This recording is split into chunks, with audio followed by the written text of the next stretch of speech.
اہل یثرب کا اسلام۔ قدیم یثرب مدینہ میں 2 عرب قبیلے اوس اور خزرج آباد تھے۔ اسی کے ساتھ وہاں چند یہودی قبیلے بھی تھے۔ یہود نے اوس اور خزرج کو باہم لڑا رکھا تھا تاکہ وہ یہود کے مقابلے میں کمزور رہیں اور ان کی مضبوط جمعیت بننے نہ پائے، اور اس طرح یہود کی بالا تری ان کے اوپر قائم رہے۔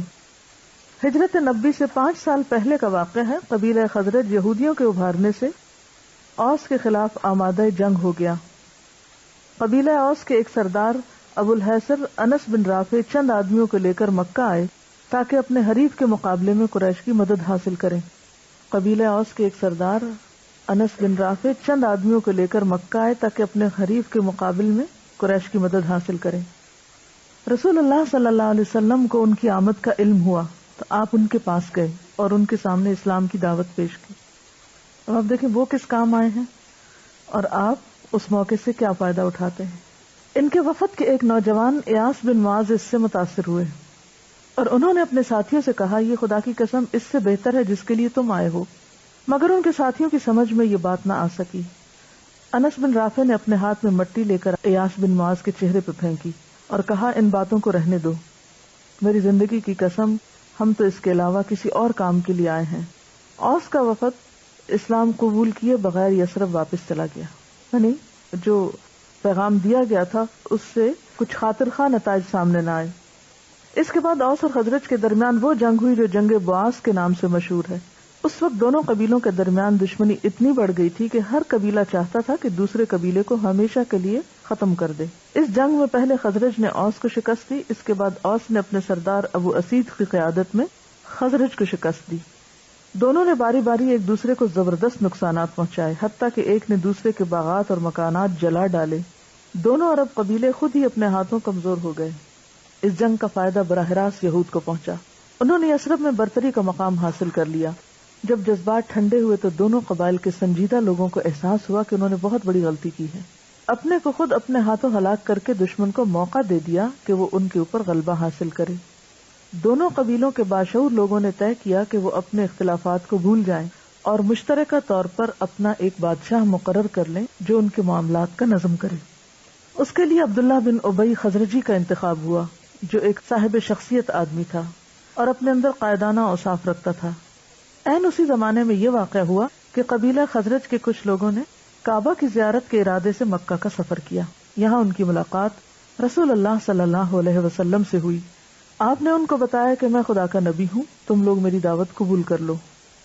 رسول اللہ صلی اللہ علیہ وسلم سے ملاقات کے بعد معن ان کو یاد آیا، یعنی ساتھ ہی، معن کا مطلب ہوتا ہے ساتھ ہی، کہ یہود بہت دنوں سے ان سے کہا کرتے تھے کہ ایک نبی غلبہ والا ظاہر ہونے والا ہے، ہم اس کے ساتھ ہو کر تم کو شکست دیں گے اور تمہارے اوپر اپنا غلبہ قائم کریں گے۔ یثرب والوں نے کہا، اے لوگوں، خدا کی قسم یہ تو وہی نبی ہیں جن کی خبر تم کو یہود دیتے، دیکھو وہ تم سے پہلے اس کی طرف سبقت نہ کرنے پائیں۔ چنانچہ انہوں نے آپ کی دعوت قبول کر لی۔ انہوں نے مزید کہا، ہم اپنی قوم کو چھوڑ کر آئے ہیں، ان میں جتنا شر اور عداوت ہے اتنا کسی اور قوم میں نہیں، شاید اللہ آپ کے ذریعے ان کو متحد کر دے۔ ہم واپس جا کر اس دین کو ان کے سامنے پیش کریں گے جس کو ہم نے قبول کر لیا۔ اگر اللہ نے ان کو اس دین پر جمع کر دیا تو آپ سے زیادہ اس ملک میں کوئی طاقتور نہ ہوگا۔ تاریخ بتاتی ہے کہ اس کے بعد یثرب کے لوگ جوق در جوق اسلام لائے، وہ اسلام کے انصار یعنی مددگار بن گئے۔ ان کی قربانی اور تعاون سے اسلام کو عرب میں غلبہ حاصل ہوا۔ کیا بات سیکھی آپ نے اس ساری گفتگو سے؟ کوئی ایک بات بتائیں گے؟ حاصل مطالعہ کیا ہے؟ سبقت، اس کے علاوہ اور کیا بات آپ کو سمجھ میں آئی؟ جی ہاں، باہم جنگوں سے فائدہ ایک تیسرا ہی اٹھاتا ہے۔ جی آپ؟ اکثریت کو سمجھ نہیں آتی ہیں ایسے۔ کوئی اور کچھ بتائے گا؟ جی آپ؟ یعنی وہی لوگ جو اپنے آپ کو باہم لڑنے میں کھپا رہے تھے، اور جیسا کہ ان کی قوم کی گواہی تھی کہ ان سے زیادہ شر اور عداوت کسی قوم میں نہیں ہے، لیکن اگر ان کو صحیح راستہ مل گیا تو ان سے بڑا مددگار بھی کوئی نہ ملے گا آپ کو۔ یعنی اس سے کیا پتہ چلتا ہے کہ بظاہر بدترین لوگوں میں بہترین خیر کا احتمال موجود ہے۔ عام طور پر ہم جب کسی شخص کے اندر زیادہ خرابی دیکھتے ہیں تو اس سے پریشان ہو جاتے ہیں، حالانکہ وہیں سے بہترین خیر بھی پھوٹ سکتی ہے، کیونکہ دونوں چیزیں اللہ کے ہاتھ ہیں۔ مجھے جو ساری گفتگو میں بہت ہی اہم چیز نظر آتی ہے وہ آپ صلی اللہ علیہ وسلم کا کردار، کہ آپ نے ان لوگوں کے سامنے اسلام پیش کیا جو اپنے کسی مقصد کے لیے آئے تھے، قریش سے مدد لینے کے لیے آئے تھے. آپ نے اس بات کو مد نظر نہیں رکھا کہ اچھا یہ لوگ کس غرض سے آئے، کس مقصد کے لیے آئے ہیں. نہیں، آپ نے اس موقع سے فائدہ اٹھایا اور ان کے سامنے اسلام کا پیغام رکھا. ایک نے تھوڑی بہت ہمت کی بھی لیکن بات نہ بنی، دوسرے لوگ نہیں مانے اور مشن ناکام ہو گیا ایک طرح سے بظاہر. ایک دوسرے موقع پر پھر جب لوگ آتے ہیں اسی قوم کے، تو آپ پھر اپنا پیغام پیش کرتے ہیں. آپ اس بات کو جنرلائز نہیں کرتے، ہاں یہ تو وہ فلاں قوم ہے، ان کو تو پہلے میں آزما چکا ہوں، ان کو تو میں میسج دے چکا ہوں، ان کے اندر کوئی خیر نہیں، یہاں سے کچھ نہیں نکلے گا. آپ دوبارہ ان کو پیغام دیتے ہیں اور اب قدم آگے بڑھتے ہیں، کامیابی ہوتی ہے. اس میں ہمارے لیے کیا سبق ہے؟ دیکھیے، یہ ہم سیرت اسی لیے پڑھ رہے ہیں نا کہ آپ کے طریقے کو سمجھیں. باقی سب چیزیں تو سائڈ پر ہیں، ساتھ ساتھ چلیں گی، ضمنی ہیں. اہم ترین چیز ہمیں اس میں نبی صلی اللہ علیہ وسلم کی حکمت کو سیکھنا ہے، آپ کے طریقہ کار کو سیکھنا ہے. یعنی سیرہ پڑھتے وقت کچھ لوگ تو شر کے نمائندے ہوتے ہی ہیں، لیکن وہ غالب ہوتے ہیں، عام طور پر چھائے ہوئے ہوتے ہیں. ان کی وجہ سے ہمیں یوں لگتا ہے کہ جیسے ہر طرف شر ہی شر ہے، جبکہ اسی غبار میں، اسی اندھیرے میں ایسے لوگ بھی ہوتے ہیں جو ہمیشہ سچائی، بھلائی اور خیر کی تلاش میں ہوتے ہیں، اس کے منتظر ہوتے ہیں. وہ کسی ہاتھ پکڑنے والے کا انتظار کر رہے ہوتے ہیں، اور جو ہی کوئی ایسا نظر آ جائے تو وہ آگے بڑھ جاتے ہیں.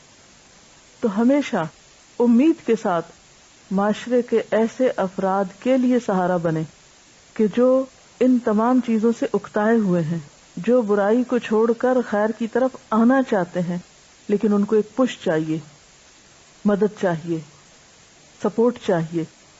یعنی بہت سے لوگ اچھا کام کرنا چاہتے ہیں، ان کو راہ نہیں ملتی، کچھ سمجھ نہیں آتی کہ کیا کریں، کوئی گائیڈ نہیں ملتا، کوئی راستہ نہیں ملتا، کوئی طریقہ نہیں سوچتا کہ کدھر کو جائیں، لیکن وہ کچھ کرنا چاہتے ہوتے ہیں. اپنے بچوں میں بھی آپ دیکھیے، اپنے رشتہ داروں میں دیکھیے، بعض اوقات آپ ان کو ایک بات کہتے ہیں، وہ صاف انکار کر دیتے ہیں کہ ہم نے تو کر کے ہی نہیں دینا. اب آپ گرہ باندھ لیں کہ نہیں، انہوں نے تو کہہ دیا ایک دفعہ نہیں کرنا، اس لیے مجھے دوبارہ ہمت ہی نہیں کرنی چاہیے کچھ اچھی بات بتانے کی. نہیں، کیونکہ ہر روز انسان کے مزاج میں، سوچ میں، افکار میں تبدیلی آتی ہے. اگر آج نہیں تو ہو سکتا ہے کل، لیکن مایوس نہیں، مایوسی نہیں. مایوسی سے سارے دروازے بند ہو جاتے ہیں.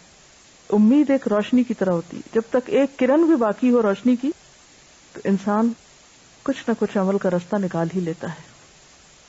یثرب کے لوگوں نے ہجرت سے 5 سال پہلے آپ کی دعوت کو غیر اہم سمجھ کر نظر انداز کر دیا تھا، مگر 5 سال بعد یہی لوگ آپ کے مومن بن گئے. اس کی وجہ یہ تھی کہ پہلی ملاقات کے وقت ان کے ذہن میں جنگ کے خیالات بھرے ہوئے تھے. وہ سارے معاملے کو اس نقطہ نظر سے دیکھتے تھے کہ ان کا ایک دشمن ہے اور اس دشمن کو انہیں شکست دینا ہے. ان کی نفسیات پر جنگ کے مسائل چھائے ہوئے تھے. اس ذہنی پس منظر میں خدا اور آخرت کی باتیں انہیں غیر متعلق بلکہ تباہ کن معلوم ہوتی تھیں. ان کو ایسا نظر آتا تھا گویا ان کو اصل محاذ سے ہٹایا جا رہا ہے. یعنی جب وہ تو مدد لینے آئے تھے اور آپ نے ان کو اسلام کی دعوت دی تو ان کی سمجھ میں کچھ نہ آیا اور کہا کہ ہم کس کام آئے ہیں اور یہ ہم سے کیا چاہ رہے ہیں. تو یہ بھی ایک سبب ہوتا ہے کہ جب انسان کے ذہن پر کوئی مسئلہ ہو، کوئی غم ہو، کوئی خوشی ہو، کوئی اور مصروفیت، مشغولیت ہو، تو بعض اوقات اس موقع پر اس کو کوئی دوسری بات سمجھ میں نہیں آ رہی ہوتی.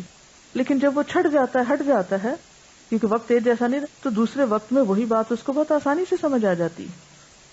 مگر جب جنگ باعث میں ساری طاقت خرچ کرنے کے بعد ان کے حصے میں صرف تباہی آئی، حتیٰ کہ یہ اندیشہ پیدا ہوا کہ یہود ان کو لڑا لڑا کر ان کی عرب نسل کا خاتمہ کر دیں گے، تو ان کا ذہن بدلنا شروع ہو گیا. اب وہ معاملہ کو جنگ سے وسیع تر دائرے میں رکھ کر دیکھنے لگے. اب وہ جنگ کے بجائے امن، اختلاف کے بجائے اتحاد کی اصطلاحوں میں سوچنے لگے. ان کو نظر آیا کہ اصل مسئلہ اوس اور خزرج کا نہیں بلکہ اوس اور خزرج کے مقابلے میں یہود کا ہے.